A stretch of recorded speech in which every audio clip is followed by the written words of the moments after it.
Good morning students. Welcome to the Sunrise Academy online live classes. Class 7 Subject Science Chapter number 10 Respiration in Organism. बच्चों हमने अपनी previous class के अंदर respiration in human beings के बारे में देखा था। ब्रीथिंग प्रोसेस क्या होता है वो भी मैं आपको समझा चुका हूँ। इनहेलेशन एक्सहेलेशन क्या होता है ना। और जब हम लोग इनहेलेशन करते हैं तब हमारी जो रिब्स होती है पसलियाँ वो ऊपर की ओर मूवमेंट करती है, जबकि जो हमारा डायफ्राम होता है वो नीचे की तरफ मूवमेंट करता है। और इसी तरीके से जब हम लोग एक्सेल करते हैं, CO2 को बाहर रिलीज़ करते हैं, तब हमारे रिब्स जो है वो बच्चों जो रिब्स जो है पसलियाँ वो नीचे की तरफ मूव करती है और डायफ्राम ऊपर की तरफ मूव करता है। तो रिब्स और डायफ्राम का जो मूवमेंट होता है वो क्या होता है बच्चों, अपोजिट डायरेक्शन में होता है। तो ये सब हम लोग डिस्कस कर चुके थे। ठीक है बच्चों, अब हमें पढ़ना है रेस्पिरेशन इन वेरियस ऑर्गेनिज्म। अलग अलग तरह के कुछ जीव है जो हमारे सिलेबस में दे रखे हैं, उनके ऊपर हम लोग क्या करेंगे बच्चों, आज डिस्कशन करेंगे थोड़ा सा। तो सबसे पहले ब्रीथिंग प्रोसेस इन कॉकरोच। जो कॉकरोच जो होता है बच्चों, जिसको तिलचट्टा भी कहते हैं हम लोग, उनके अंदर ब्रीथिंग का प्रोसेस कैसे होता है। क्या हम लोग जिस तरीके से ब्रीथ करते हैं वो ये भी उसी तरीके से ब्रीथ करते हैं? तो ऐसा नहीं है बच्चों, ऐसा बिल्कुल भी नहीं है। जो कॉकरोच होता है, देखो बच्चों डायग्राम तो मैं यहाँ नहीं बना रहा हूँ, अगर आप कहोगे तो मैं लास्ट में आपको डायग्राम बुक से दिखा दूँगा। मैं आपको बता देता हूँ, जो कॉकरोच जो होता है बच्चों, उसके यहाँ पर नीचे की साइड इस तरफ क्या होता है बच्चों, यहाँ पर कुछ ओपनिंग्स होती है, मतलब छोटे छोटे हॉल्स होते हैं। क्या होता है बच्चों, छोटे छोटे हॉल्स होते हैं। और उन छोटे छोटे हॉल्स का क्या नाम होता है? उनका नाम होता है बच्चों स्पाइरेकल्स। क्या होता है? स्पाइरेकल्स। ये क्या है बच्चों, छोटे छोटे ओपनिंग हॉल्स, एकदम स्मॉल पोर्स होते हैं। यहाँ से ये जो कॉकरोच है ये क्या करते हैं बच्चों, एयर को इन करते हैं और एयर को आउट करते हैं, मतलब इनहेलेशन करते हैं और एक्सहेलेशन करते हैं।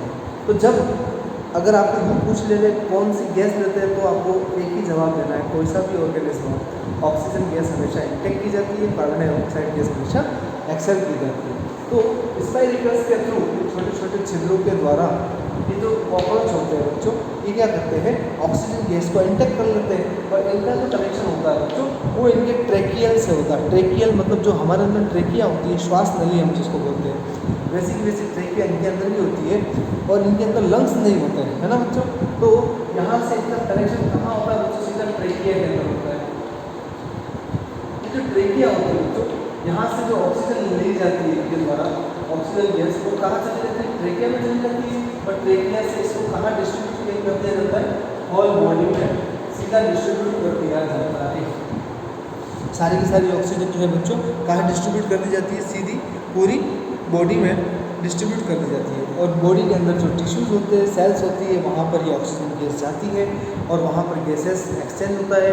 ऑक्सीजन टिश्यूज़ जो होते हैं, सेल्स जो होते हैं वो ले लेते हैं और CO2 रिलीज़ कर देते हैं। तो उल्टा प्रोसेस होता है, यहाँ से ट्रेकिया से ऑक्सीजन गई, ये ऑक्सीजन यहाँ पर क्या हो गया, ऑक्सीजन और CO2 के बीच में क्या होगा, एक्सचेंज हो जाएगा। तो CO2 इस तरफ मूवमेंट कर जाएगी और ऑक्सीजन उनके अंदर चले जाएगी। इस तरीके से CO2 वापस रिटर्न होती है और यहीं से वापस क्या होता है बच्चों, रिलीज हो जाती है। तो ये होता है बच्चों कॉकरोच का प्रोसेस। तो आपको पूछ लिया जाता है कॉकरोच के अंदर रेस्पिरेटरी ऑर्गन कौन सा है, तो आपका नाम याद रखना है बच्चों, स्पाइरेकल्स। क्या होता है, स्पेशल ऑर्गन होता है स्पाइरेकल्स, उसके थ्रू ये क्या करते हैं बच्चों, रेस्पिरेशन करते हैं। ठीक है बच्चों, फिर बात करते हैं अर्थवर्म, केंचुआ, जिसको हम बोलते हैं किसान का मित्र, फ्रेंड ऑफ फार्मर, है ना, जो वर्मी कंपोस्ट के प्रोसेस में काम आता है। आप लोगों ने पढ़ा होगा, वर्मी कंपोस्ट में हम क्या करते हैं, एक गड्ढा खोद दिया जाता है खेतों के अंदर, वहाँ पर घास फूस, सब्जियों के छिलके, है ना, इस तरीके की चीज़ें डाल दी जाती है। थोड़ा सा गोबर वगैरह डाल दिया जाता है, फिर केचुए डाल दिया जाता है और ऊपर से मिट्टी को हल्की सी ढक दिया जाता है दबा कर। वो केचुए उन सभी को खाकर क्या करते हैं, वापस एक्सक्रीशन करते हैं और क्या बना देते हैं, एक ऑर्गेनिक कंपोस्ट बना देते हैं, खाद बना देते हैं। ठीक है बच्चों, जिसे हम वर्मी कंपोस्ट कहते हैं। तो ये जो अर्थवर्म है ये किस तरीके से रेस्पिरेशन या ब्रीथिंग करते हैं, इनका जो आपने बॉडी देखी होगी तो कुछ इस तरीके की शरीर होता है इनका, ऐसा लंबा शरीर होता है। और ये जो शरीर है बच्चों, इनका बहुत सारे खंडों में लगभग 110-120 सेगमेंट्स में डिवाइड होता है। ठीक है बच्चों, इनकी स्किन जो होती है वो स्टिकी होती है, लसलसी होती है, चिपचिपी होती है। और ये ब्रीथिंग का प्रोसेस कहाँ से करते हैं, तो क्वेश्चन अगर पूछ ले तो ध्यान रखना, स्किन से करते हैं। किससे करते हैं बच्चों, स्किन से। अपनी स्किन से ही, सीधा अपनी स्किन से ही क्या करते हैं, ऑक्सीजन गैस को इंटेक करते हैं और CO2 गैस को क्या करते हैं, रिलीज करते हैं। कोई स्पेशल ऑर्गन नहीं होता बच्चों इनके अंदर, कोई लंग्स नहीं होते हैं, सीधे क्या करते हैं अपनी स्किन के थ्रू ऑक्सीजन को एंटर करवा देते हैं और कार्बन डाइऑक्साइड को क्या कर देते हैं, रिलीज कर देते हैं। इसके बाद जो नंबर आता है बच्चों वो आता है फ्रॉग। तो बच्चों तीसरे नंबर पर क्या आता है, फ्रॉग। तो हम लोग देखेंगे ब्रीथिंग इन फ्रॉग्स, मेंढक के अंदर ब्रीथिंग प्रोसेस, रेस्पिरेशन कैसे होता है। ठीक है, तो देखो बच्चों मेंढक आप लोग जानते हो जल के अंदर भी रह सकता है और स्थल के अंदर भी रहता है, मतलब वाटर के अंदर भी होता है और अर्थ के ऊपर भी रह सकता है। मतलब क्या है वो एम्फीबियंस की कैटेगरी में आता है जो दोनों जगह रह सकता है। ठीक है बच्चों, अब हम बात करते हैं कि मेंढक किस तरीके से ब्रीथिंग या रेस्पिरेशन करते हैं। तो आपको बता देता हूँ मैं, जब मेंढक कहाँ रह रहा है, अर्थ के ऊपर रह रहा है। कहाँ रह रहा है बच्चों, जब मेंढक कहाँ रहता है, फर्स्ट अर्थ की बात करते हैं। जब ये अर्थ के ऊपर है तो आपको याद रखना है बच्चों मेंढक के अंदर लंग्स होते हैं। ठीक है, तो जब ये अर्थ पे होता है तब ये रेस्पिरेशन किससे करता है, ब्रीथिंग किससे करता है, तो ब्रीथ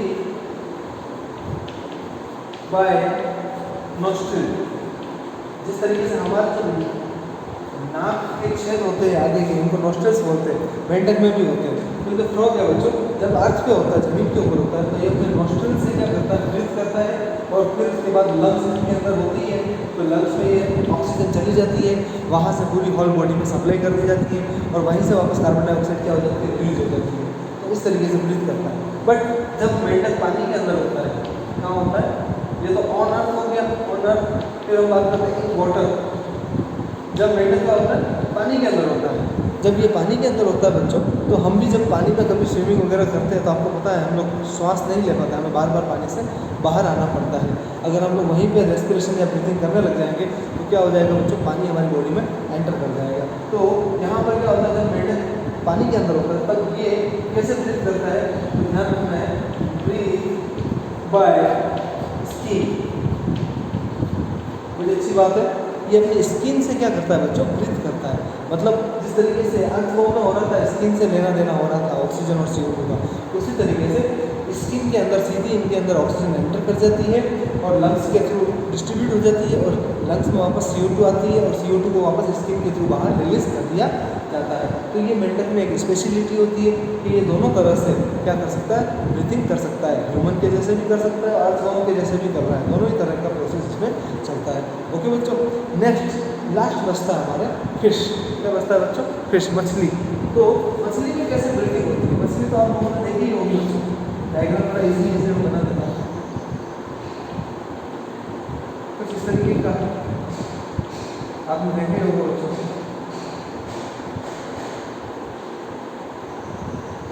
ये फिश होती है कुछ इस तरीके की, इनके यहाँ पर ये तो चक्कर हो गए, इनके तैरने के लिए जो फिन्स होते हैं वो इनको हेल्प करते हैं, है ना, तैरने के लिए क्या करते हैं, हेल्प करते हैं। फिर यहाँ पर इनके क्या होता है, स्ट्रक्चर होती है, ओपनिंग होती है। ओपनिंग जैसे क्या कहते हैं, ओपनिंग खुली हुई स्ट्रक्चर है जिसके अंदर क्या होता है, मुंह के थ्रू तो इनके वाटर अंदर एंटर करता है, वाटर जो है वो इनके मुंह के थ्रू क्या होता है बच्चों, अंदर जाता है। यहाँ जाने के बाद ये जो स्ट्रक्चर है इसको बोलते हैं गिल्स, और गिल्स के थ्रू क्या होता है, वापस ये वाटर जो है बाहर निकल जाता है वाटर। तो यहाँ पर इस प्रोसेस में होता क्या है कि ये वाटर के अंदर हम बोलते हैं H2O होता है, तो H2O के अंदर ऑक्सीजन ऑलरेडी होती है, तो इस ऑक्सीजन का यूज कौन कर लेता है, ये गिल्स कर लेता है और इसकी जो फिश होती है इसकी बॉडी के अंदर ब्रीथिंग का प्रोसेस चलता रहता है। तो गिल्स ऐसा एक ऑर्गन है जो डिजोल्व ऑक्सीजन, वाटर के अंदर डिजोल्व ऑक्सीजन का यूज़ कर लेता है और इस तरीके से इनकी क्या चलती रहती है बच्चों, ब्रीथिंग प्रोसेस चलती रहती है। और ये जो डिजोल्व ऑक्सीजन है ये क्या होती है बच्चों, गिल्स के ऊपर जो स्किन है वहाँ पर की जो ब्लड की कैपिलरीज होती है उनके अंदर ऑक्सीजन, डिजोल्व ऑक्सीजन सीधी उसके अंदर मिक्स कर दी जाती है और ऑक्सीजन क्या होती है, पूरी बॉडी में चली जाती है और बाकी का वाटर सारा बाहर आ जाता है। तो ये स्पेशल वैरायटी किसकी होती है, स्पेशल ऑर्गन मछलियों में ही होते हैं बच्चों। ठीक है बच्चों, तो आज की क्लास को हम यहीं खत्म करते हैं बच्चों। नेक्स्ट क्लास में हम लोग पढ़ेंगे रेस्पिरेशन इन प्लांट। तो अगर आप लोगों को वीडियो अच्छा लगा है तो सब लोग वीडियो को लाइक ज़रूर करें। Thank you very much. जय श्री कृष्ण।